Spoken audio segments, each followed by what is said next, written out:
Capítulo 7. Biografías de grandes personajes. La historia sagrada nos ofrece numerosos ejemplos de los resultados de la verdadera educación. Son muchos los personajes destacados cuyos caracteres se formaron bajo la bendición divina y cuyas vidas fueron una bendición para sus semejantes, pues vivieron en el mundo como representantes de Dios. Entre ellos figuran José y Daniel, Moisés, Eliseo y Pablo, dos de los más grandes estadistas, el mayor de los legisladores, uno de los reformadores más fieles y, exceptuando a aquel que habló como jamás habló hombre alguno, el maestro más ilustre que este mundo jamás haya conocido. José. En la primavera de su vida, en ese tránsito de la juventud a la adultez, José y Daniel fueron separados de sus hogares y llevados cautivos a países paganos. José especialmente fue expuesto a las tentaciones que acompañan a los grandes cambios de la vida. En la casa de su padre había sido un niño tiernamente mimado. En la casa de Potifar fue esclavo. Y luego confidente y compañero, hombre de negocios, educado mediante el estudio, la disciplina y el contacto con las personalidades más reconocidas en aquel entonces. En la cárcel del faraón había sido un reo de estado condenado injustamente, sin esperanza de vindicación ni perspectiva de libertad, y en un momento de gran crisis fue llamado a colaborar con el gobierno de la nación. ¿Quién lo capacitaba para conservar su integridad? Nadie puede mantenerse a gran altura sin peligro, del mismo modo que la tempestad que deja intacta la flor del valle desarraiga el árbol de la cima de la montaña. Las fieras tentaciones que dejan intacto al de condición humilde asaltan a los que ocupan las posiciones más encumbradas y honorables. No obstante, José resistió tanto la prueba de la prosperidad como la de la adversidad. En el palacio del faraón puso de manifiesto la misma fidelidad que había demostrado en la cárcel. En su niñez se le había enseñado a amar y a temer a Dios. A menudo se le había contado en la tienda de su padre, bajo las estrellas de Siria, la visión nocturna de Betel, de la escalera entre el cielo y la tierra, de los ángeles que subían y bajaban, y de aquel que se reveló a Jacob desde el trono de lo alto. Se le había contado lo sucedido durante la lucha junto al Jabot, donde, tras haber renunciado a pecados arraigados, Jacob salió vencedor y recibió el título de príncipe de Dios. Mientras era pastorcillo y cuidaba los rebaños de su padre, la vida pura y sencilla de José facilitó el desarrollo de sus facultades físicas y mentales. Por la comunión con Dios, mediante la naturaleza y el estudio de las grandes verdades transmitidas de padre a hijo, como cometido sagrado, obtuvo fuerza mental y firmeza de principios. Cuando estalló la gran crisis de su vida, durante el terrible viaje que hizo desde el hogar de su niñez, situado en Canaán, a la esclavitud que le esperaba en Egipto, al contemplar por última vez las colinas que ocultaban las tiendas de su familia, José se acordó del Dios de su padre. Recordó las lecciones aprendidas en su niñez y, profundamente conmovido, tomó la decisión de ser fiel y conducirse siempre como corresponde a un súbdito del Rey del Cielo. José permaneció fiel durante su amarga vida como extranjero y esclavo. En medio de las escenas y la algarabía del vicio y las seducciones del culto pagano, culto rodeado de todos los atractivos de la riqueza, el esplendor y la pompa de la realeza, había aprendido la lección de la obediencia al deber, la fidelidad en cualquier situación, desde la más humillante a la más enaltecedora. Educó todas sus facultades para un servicio más elevado. Cuando fue llamado a la corte del faraón, Egipto era la nación más poderosa. En cuanto a desarrollo, arte y ciencia, no tenía rival. José administró los negocios del reino en una época de dificultad y peligro extremo, y lo hizo de un modo que se ganó la confianza del monarca y del pueblo. El faraón lo puso por señor de su casa y por gobernador de todas sus posesiones, para regir a sus grandes como él quisiera y enseñar a sus naciones sabiduría.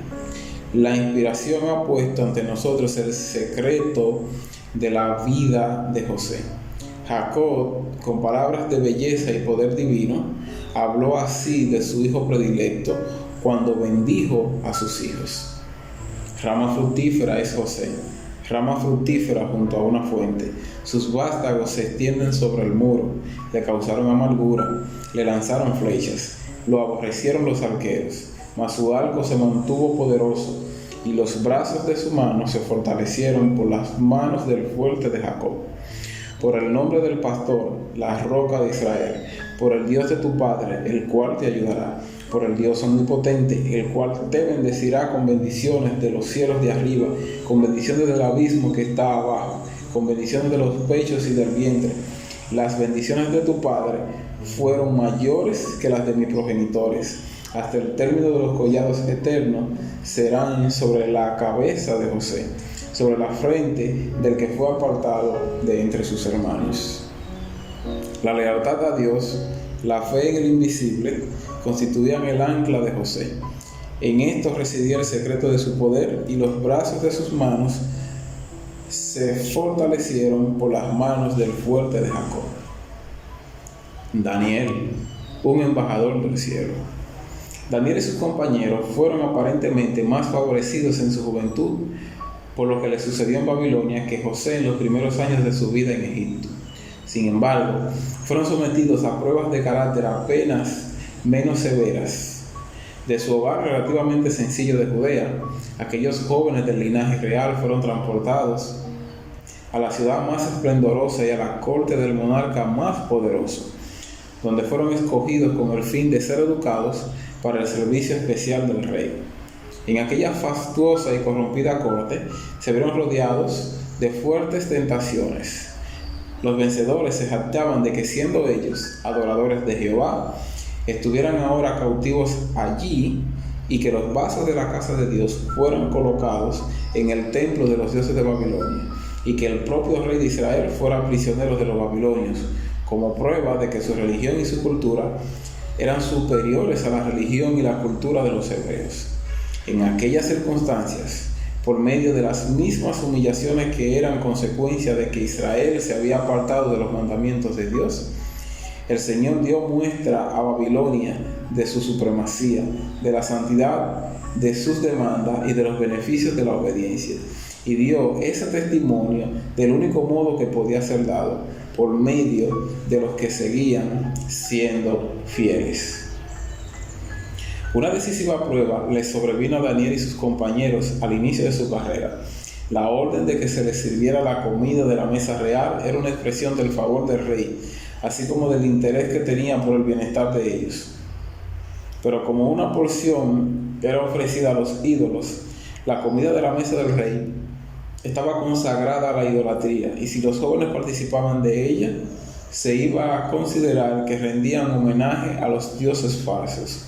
La lealtad a Jehová les impedía tomar parte en semejante homenaje, y además no se atrevían a arriesgarse a sufrir los efectos enervantes del lujo y la disipación sobre su desarrollo físico, mental y espiritual.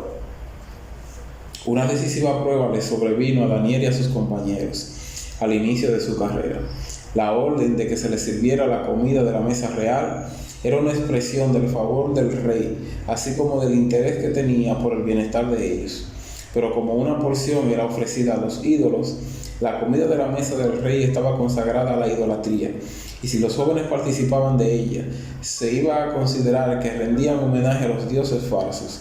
La lealtad a Jehová les impedía tomar parte en semejante homenaje, y además no se atrevían a arriesgarse a sufrir los efectos enervantes del lujo y la disipación sobre su desarrollo físico, mental y espiritual. Daniel y sus compañeros habían sido fielmente instruidos en los principios de la palabra de Dios. Habían aprendido a sacrificar lo terrenal a lo espiritual, a buscar el mayor bien, y cosecharon la recompensa.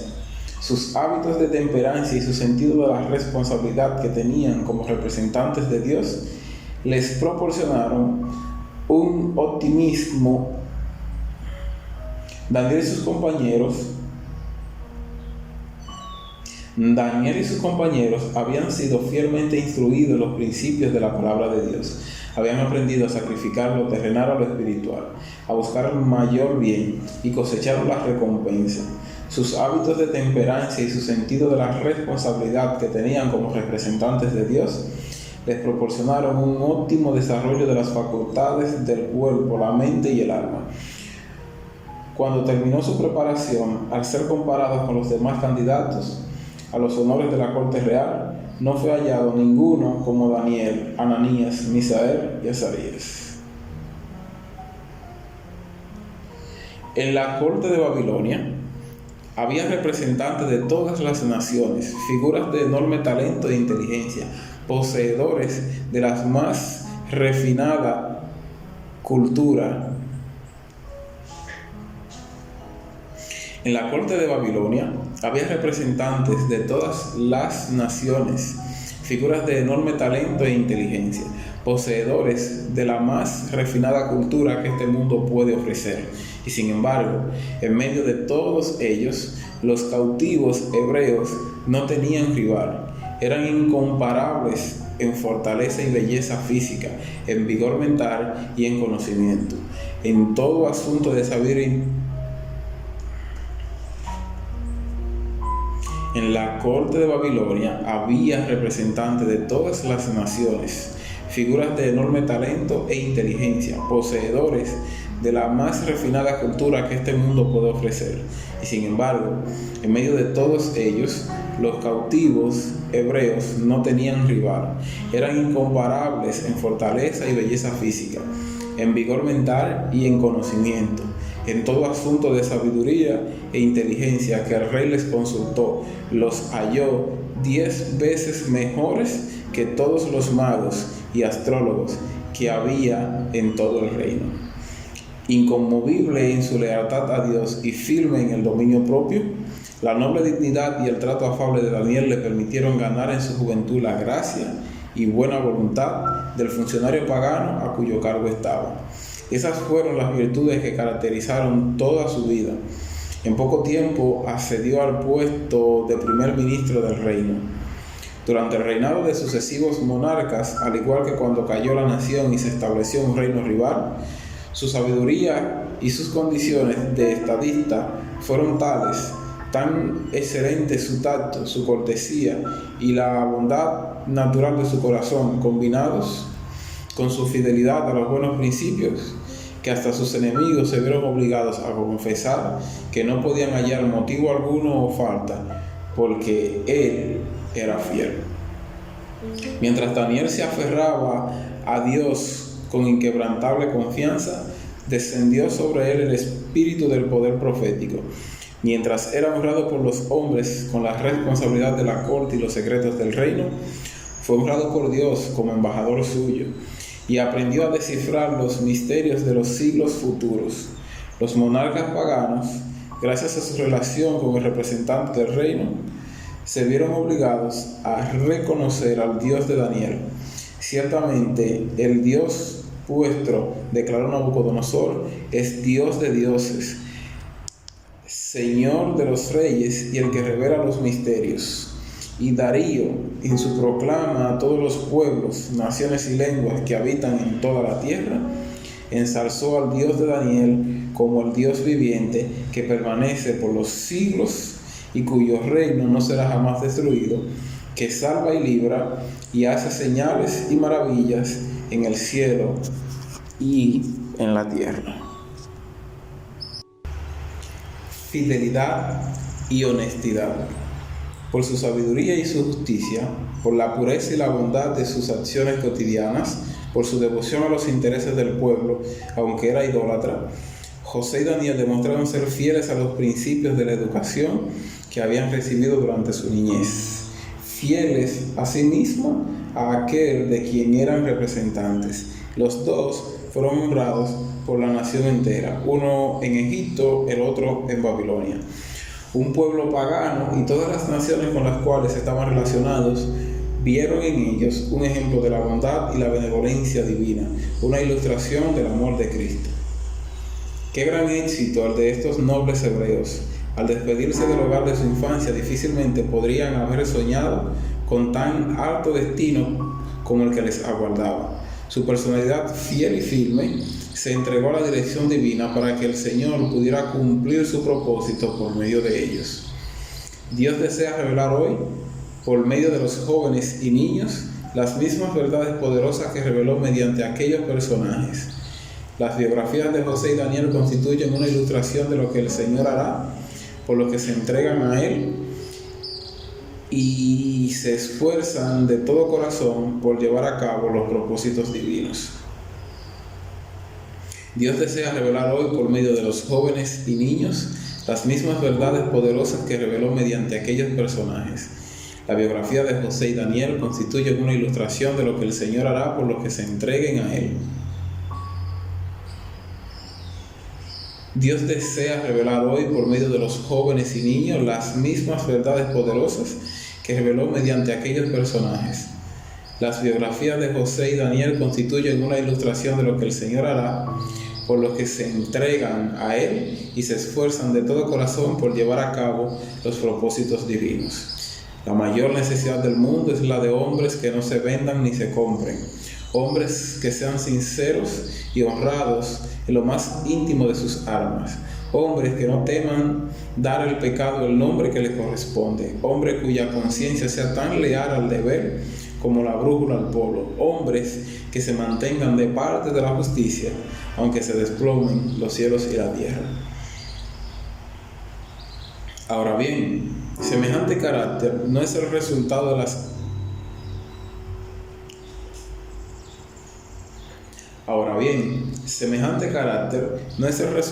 la casualidad, no se debe a favores o dones especiales de la providencia.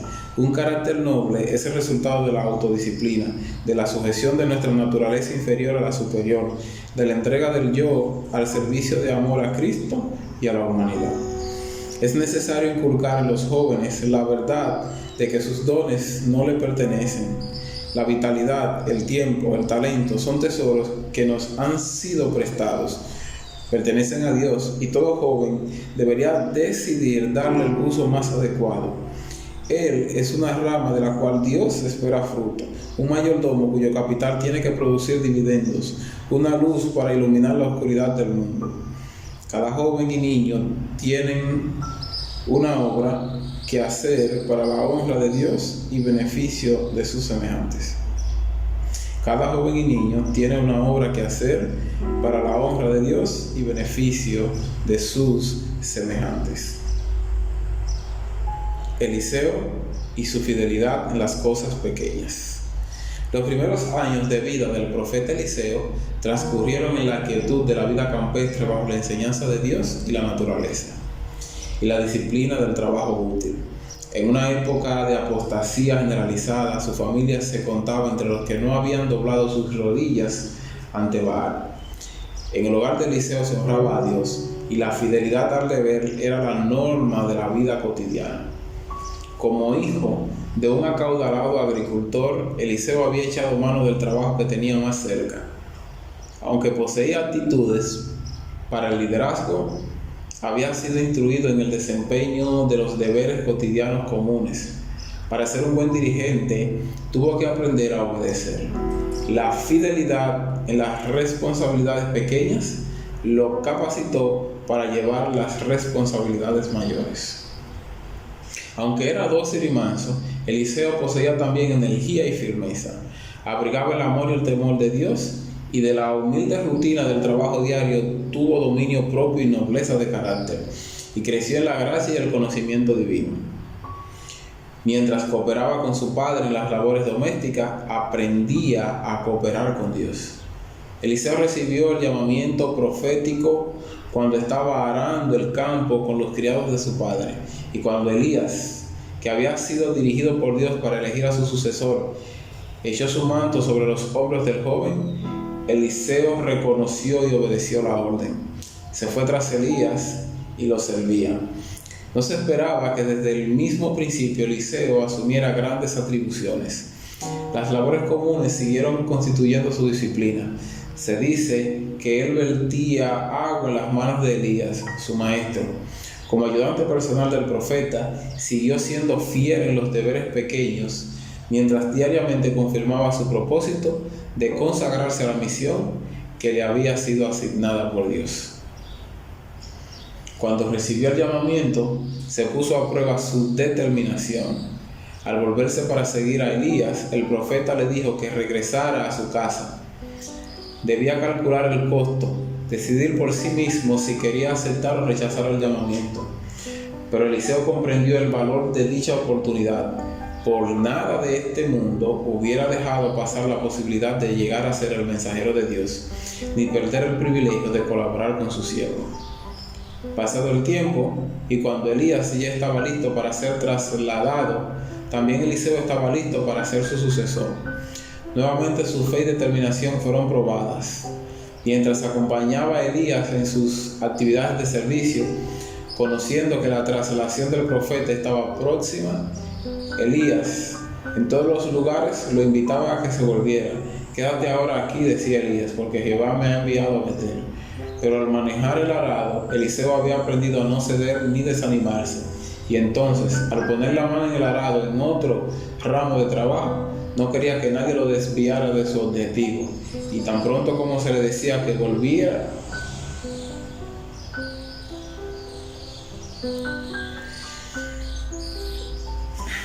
pasado el tiempo, y cuando Elías ya estaba listo para ser trasladado, también Eliseo estaba listo para ser su sucesor. Nuevamente su fe y determinación fueron probadas. Mientras acompañaba a Elías en sus actividades de servicio, conociendo que la traslación del profeta estaba próxima, Elías en todos los lugares lo invitaba a que se volviera.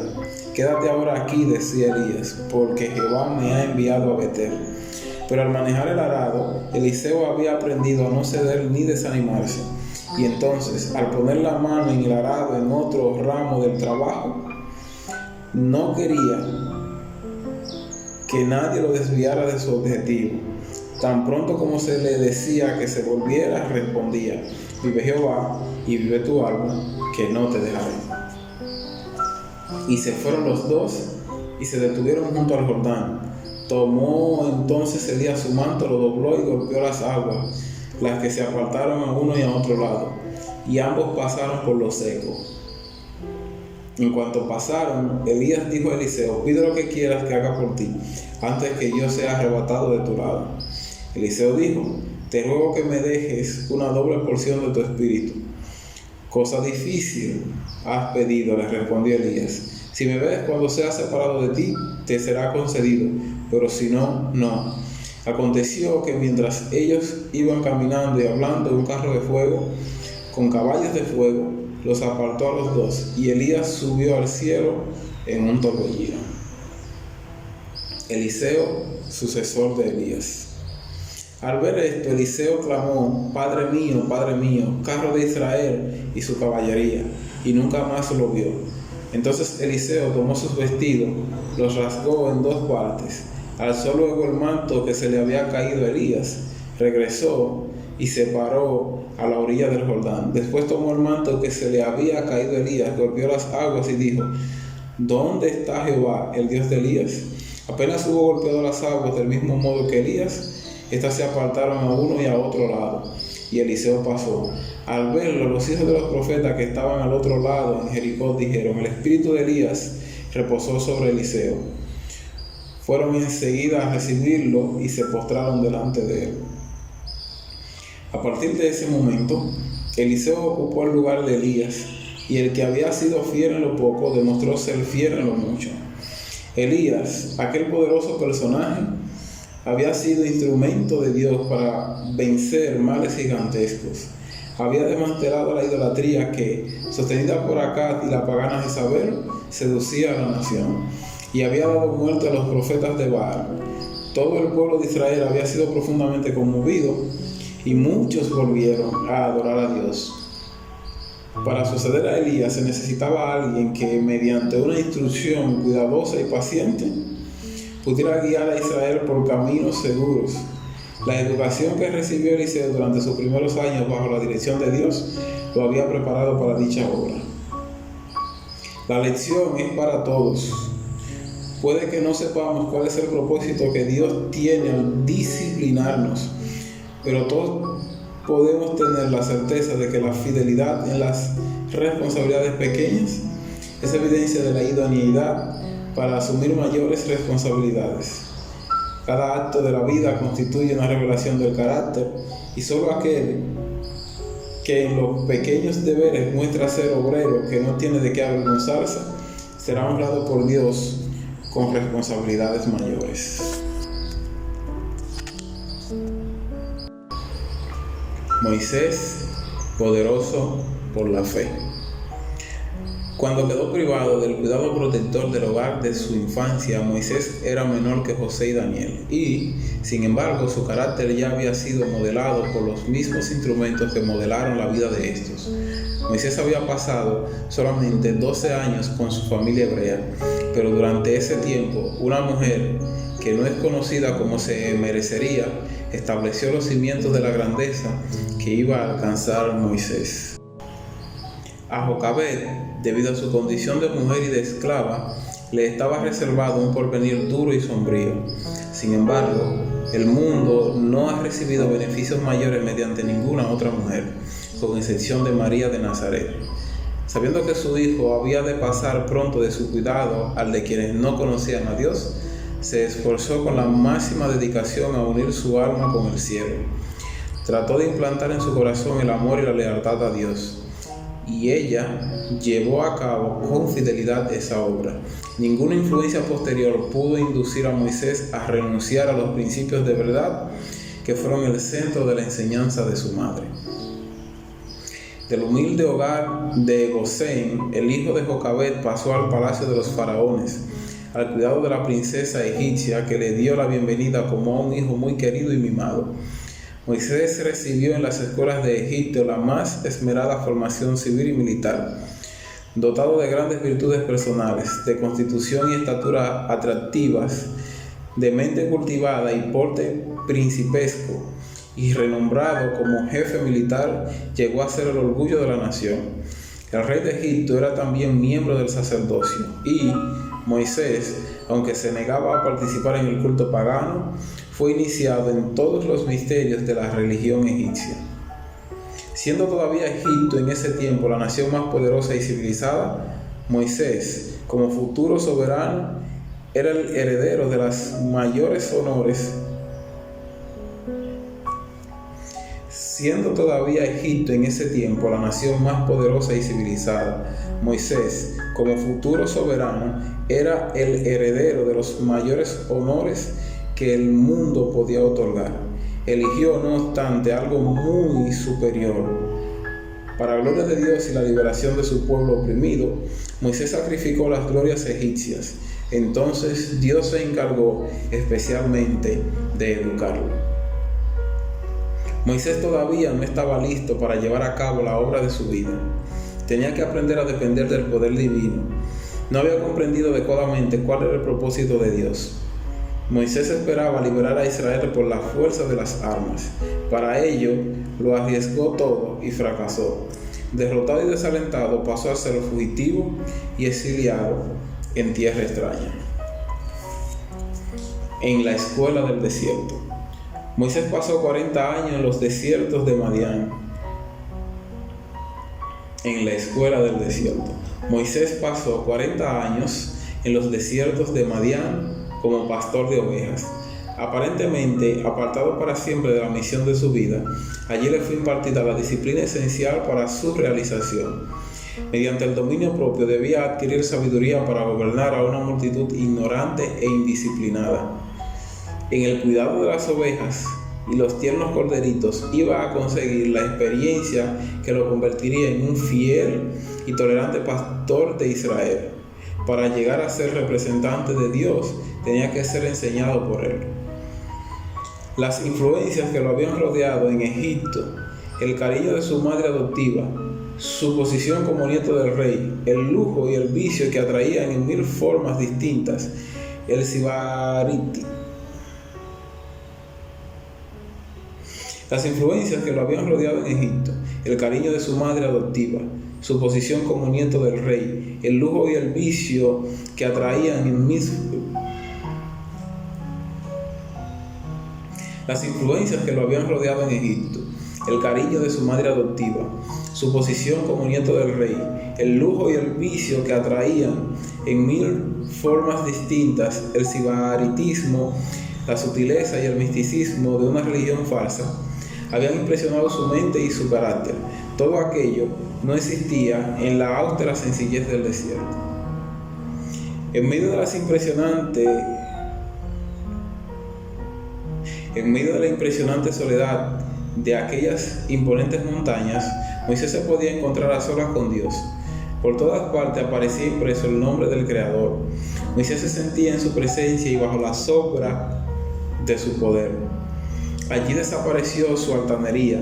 En presencia del infinito se dio cuenta de lo débil, deficiente y estrecho de miras que es el ser humano. Allí Moisés obtuvo el poder que lo acompañó durante aquellos años de su vida que estuvieron llenos de trabajos y preocupaciones, el sentimiento de la presencia personal de la divinidad. No solo vio a través de los siglos que Cristo sería manifestado en la carne, vio a Cristo acompañando a las huestes de Israel en toda su peregrinación. Cuando se sentía incomprendido o se tergiversaban sus palabras, cuando tenía que soportar reproches e insultos, hacer frente al peligro y a la muerte, podía soportarlo porque se sostuvo como viendo al invisible. Moisés no solo pensaba en Dios, sino que lo veía. El Señor era la visión constante que tenía frente a él. Nunca perdía de vista su rostro. Para Moisés la fe no era una conjetura, sino una realidad. Creía que Dios gobernaba su vida y lo reconocía en todos sus caminos. Confiaba en Él a fin de obtener la fortaleza para resistir todas las tentaciones. Quería alcanzar el mayor éxito posible en la obra que se le había encomendado y depositaba toda su confianza en el poder divino. Sentía su necesidad de ayuda, la pedía, se aferraba a ella por fe y seguía adelante contando con la seguridad de una fuerza sustentadora. Esta fue la experiencia que adquirió Moisés durante los 40 años de educación en el desierto.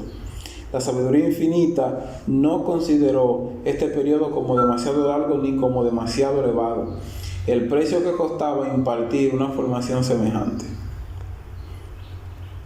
Los resultados de esa educación, de las lecciones allí impartidas, están relacionados no solamente con la historia de Israel, sino con todo lo que desde ese día hasta hoy ha servido para el progreso de la humanidad.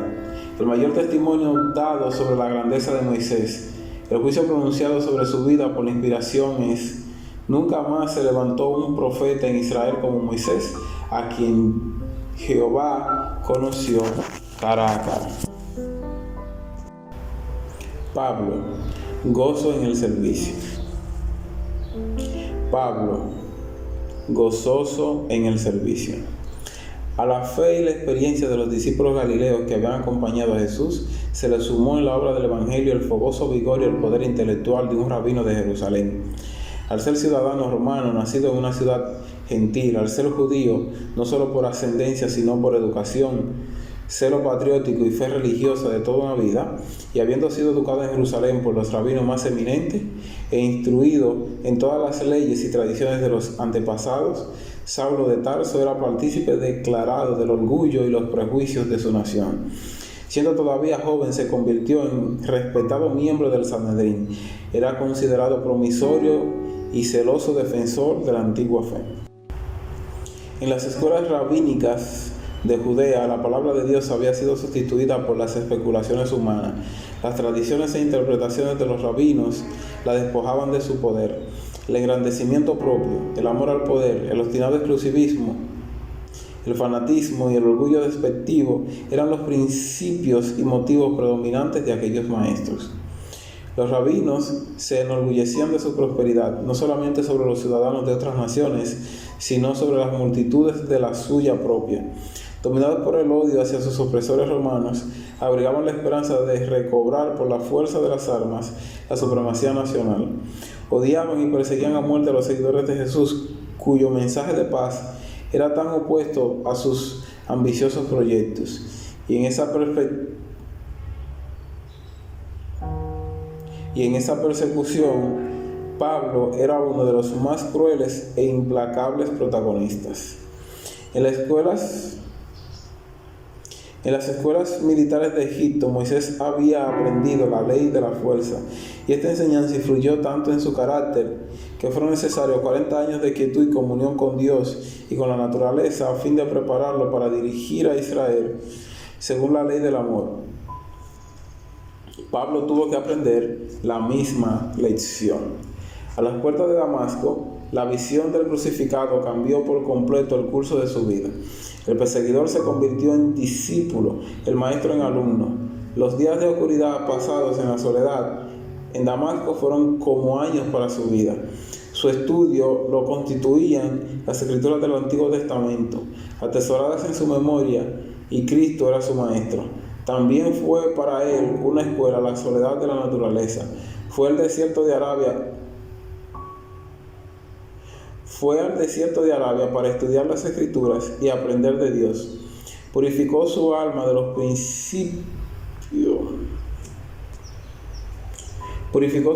los prejuicios y las tradiciones que habían modelado su vida y recibió instrucción de la fuente de verdad. Su vida posterior se convirtió en el principio de la abnegación, el ministerio del amor. A griegos y a no griegos, a sabios y a no sabios, dijo: soy deudor. El amor de Cristo nos constriñe. Pablo, el más grande de los maestros humanos, aceptaba tanto los deberes más humildes como los más encumbrados. Reconocía la necesidad del trabajo, tanto manual como intelectual, y desempeñaba un oficio artesano para mantenerse. Se dedicaba a la fabricación de tiendas mientras predicaba diariamente el Evangelio en los grandes centros urbanos. Antes vosotros sabéis que para lo que me ha sido necesario a mí, a los que están conmigo, dijo cuando se despedía de los ancianos de Éfeso: estas manos me han servido. A la vez que poseía una elevada capacidad intelectual, Pablo revelaba en su vida el poder de una sabiduría aún más impresionante. Sus enseñanzas, ejemplificadas por su vida, revelan principios trascendentales que eran ignorados por los grandes maestros de su tiempo.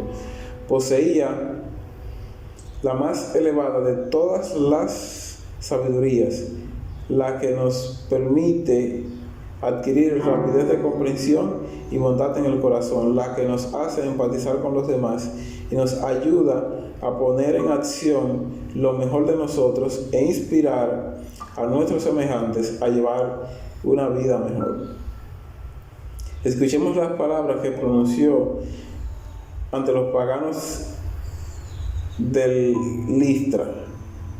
Escuchemos las palabras que pronunció ante los paganos del Listra, al indicarle a Dios revelado en la naturaleza como fuente de todo bien, que nos da lluvia del cielo y tiempo fructífero, llenando de sustento y de alegría nuestro corazón. Ahí lo tenemos en la cárcel de Filipos, donde a pesar del dolor que abruma su cuerpo, su canto de alabanza rompe el silencio de la noche. Después que el terremoto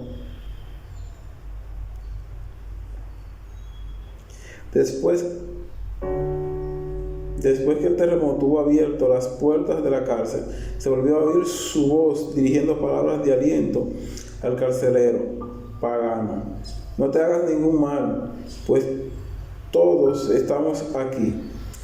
Todos habían permanecido en su sitio, refrenados por la presencia de un compañero de prisión, y el carcelero, convencido de la realidad de aquella fe que sostenía Pablo, se interesó en el nombre de la salvación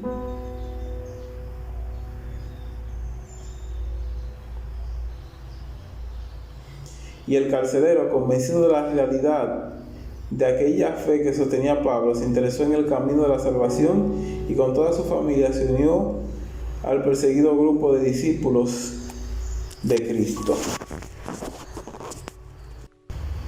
El testimonio de Pablo. Pablo se encuentra ahora en Atenas, ante el Consejo del Areópago, donde hace frente a la ciencia con ciencia, a la lógica con lógica y a la filosofía con filosofía. Fíjense cómo, con un tacto que emana del amor divino, presenta a Jehová como al Dios no conocido, a quien sus oyentes han adorado sin saberlo, y citando palabras Pablo se encuentra ahora en Atenas ante el Consejo del Areópago, donde hace frente a la ciencia con ciencia, a la lógica con lógica y a la filosofía con filosofía. Fíjense cómo con un tacto que emana del amor divino presenta a Jehová como al Dios no conocido, a quien sus oyentes han adorado sin saberlo.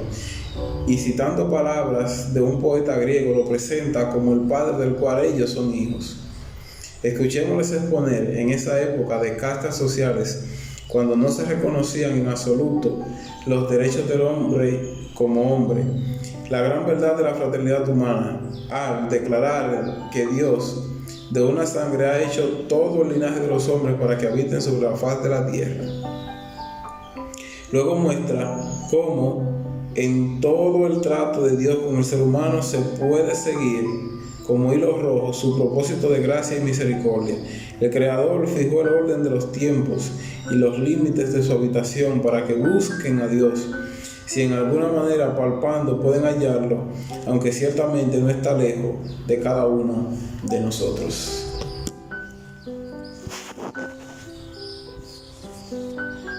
Oigámoslo en el tribunal de Festo, cuando el rey Agripa, convencido de la verdad del Evangelio, exclama: por poco me persuades a hacerme cristiano. Con qué educada cortesía le responde Pablo, señalándole su cadena: quisiera Dios que por poco o por mucho, no solamente tú, sino también todos los que hoy me oyen, fuerais hechos tales cual soy yo, excepto estas cadenas. Así transcurrió su vida, según él mismo dice, en caminos muchas veces, en peligros de río, peligros de ladrones, peligros de mi nación, peligros de los gentiles, peligros en la ciudad, peligros en el desierto, peligros en el mar, peligros entre falsos hermanos, en trabajo y fatiga, en muchos desvelos, en hambre y sed, en muchos ayunos, en frío y desnudez. Nos maldicen, dijo, y bendecimos, padecemos persecución y la soportamos. Nos difaman, respondemos con bondad, como entristecidos, mas siempre gozosos, como pobres, pero enriqueciendo a muchos, como no teniendo nada, mas poseyéndolo todo. Hallaba gozo en el servicio, y al fin de su vida de trabajo, al echar una mirada retrospectiva a sus luchas y triunfos, pudo decir: he peleado la buena batalla y he acabado la carrera, he guardado la fe. Estas biografías son de vital interés y de mucha importancia, especialmente para los jóvenes. Moisés renunció a la perspectiva de ocupar el trono, Pablo a las ventajas proporcionadas por la riqueza y el honor entre su pueblo, a cambio de una vida llena de responsabilidades en el servicio de Dios. Para muchos, la vida de estos personajes se presenta como una vida de renuncia y sacrificio. ¿Fue realmente así? Moisés consideraba que el oprobio sufrido por Cristo era una riqueza mayor que la de los tesoros de Egipto. Lo consideraba así porque así era. Pablo declaró: pero cuantas cosas eran para mi ganancia, las he estimado como pérdida por amor de Cristo. Y ciertamente aún estimo todas las cosas como pérdida por la excelencia del conocimiento de Cristo Jesús, mi Señor. Por amor a Él lo he perdido todo y lo tengo por basura para ganar a Cristo. Se sentía pues satisfecho de su selección. Estas biografías son de vital interés y de mucha importancia, especialmente para los jóvenes. Moisés renunció a la perspectiva de ocupar el trono, Pablo a las ventajas proporcionadas por la riqueza y el honor entre su pueblo, a cambio de una vida llena de responsabilidades en el servicio de Dios. Para muchos, la vida de estos personajes se presenta como una vida de renuncia y sacrificio. ¿Fue realmente así? Moisés consideraba que el oprobio sufrido por Cristo era una riqueza mayor que la de los tesoros de Egipto. Lo consideraba así porque así era. Pablo declaró: pero cuántas cosas eran para mí ganancia, las he estimado como pérdida por amor de Cristo, y ciertamente aún estimo todas las cosas como pérdida por la excelencia del conocimiento de Cristo Jesús, mi Señor. Por amor a Él lo he perdido todo y lo tengo por basura para ganar a Cristo. Se sentía pues satisfecho de su elección. A Moisés le ofrecieron el palacio de los faraones y el trono del monarca. pero en aquella corte real se practicaban los placeres pecaminosos que hacen que uno se olvide de Dios, y Moisés escogió antes los bienes permanentes y la justicia. En vez de aferrarse a la grandeza de Egipto, prefirió dedicar su vida a lo que el Señor tenía para él propuesto. En lugar de dictar leyes para Egipto, dictó leyes al mundo bajo la dirección divina. Llegó a ser el instrumento de Dios para impartir a toda la humanidad los principios que constituyen la salvaguardia, tanto del hogar como de la sociedad, que son la piedra angular de la prosperidad de las naciones, principios reconocidos hoy día por los grandes próceres de las naciones como fundamentos de todo lo bueno que existe en los gobiernos humanos. La grandeza de Egipto yace en el polvo, su poder y civilización han pasado, pero la obra de Moisés jamás va a perecer. Los grandes principios de justicia para cuya instauración él vivió son eternos. La vida de trabajo y preocupación de Moisés estaba iluminada por la presencia de aquel que es él, distinguido entre 10,000 y todo en él codiciable. Al lado de Cristo, en la peregrinación por el desierto, con Cristo en el monte de la transfiguración, al lado de Cristo en la peregrinación por el desierto, con Cristo en el monte de la transfiguración, con Cristo en las cortes celestiales, Moisés llevó una vida que en la tierra bendecía y recibía bendición, y que en el cielo fue honrada. También Pablo, en sus múltiples tareas, fue sostenido por el poder sustentador de la presencia de Cristo. Todo lo puedo, dijo él, en Cristo que me fortalece. ¿Quién acusará a los escogidos de Dios? Dios es el que justifica. ¿Quién es el que condena? Cristo es el que murió, más aún el que también resucitó, el que además está a la diestra de Dios, el que también intercede por nosotros. ¿Quién nos separará del amor de Cristo? ¿Tribulación, angustia, persecución, hambre, desnudez, peligro o espada? Antes, en todas estas cosas somos más que vencedores por medio de aquel que nos amó. Por lo cual estoy seguro de que ni la muerte ni la vida, ni ángeles ni principados, ni potestades, ni lo presente ni lo porvenir, ni lo alto ni lo profundo, ni ninguna otra cosa creada nos podrá separar del amor de Dios que es en Cristo Jesús, Señor nuestro. Sin embargo, hay un gozo futuro que Pablo esperaba como recompensa de sus labores, el mismo gozo por causa del cual Cristo soportó la cruz y despreció la vergüenza, el gozo de ver el fruto de su trabajo. ¿Cuál es nuestra esperanza, gozo o corona de que me gloríe? Escribió a los creyentes tesalonicenses. ¿No lo sois vosotros delante de vuestro Señor Jesucristo en su venida? Vosotros sois nuestra gloria y gozo. ¿Quién puede calcular los resultados que tuvo para el mundo la obra de Pablo? De todo lo que pueda aliviar el sufrimiento, consolar la tristeza, refrenar el alma, elevar la vida por encima del egoísmo y la sensualidad, de tal modo que nos gloriemos en la esperanza de la inmortalidad. ¿Cuánto se debe a las labores de Pablo y sus colaboradores, cuando con el Evangelio del Hijo de Dios hicieron su imprevisto viaje de Asia a las costas de Europa? ¿Cuánto vale para una persona el haber sido instrumento de Dios para poner en movimiento tan grandes influencias beneficiosas? ¿Cuánto valdrá en la eternidad poder ver los resultados de una obra de tanta trascendencia?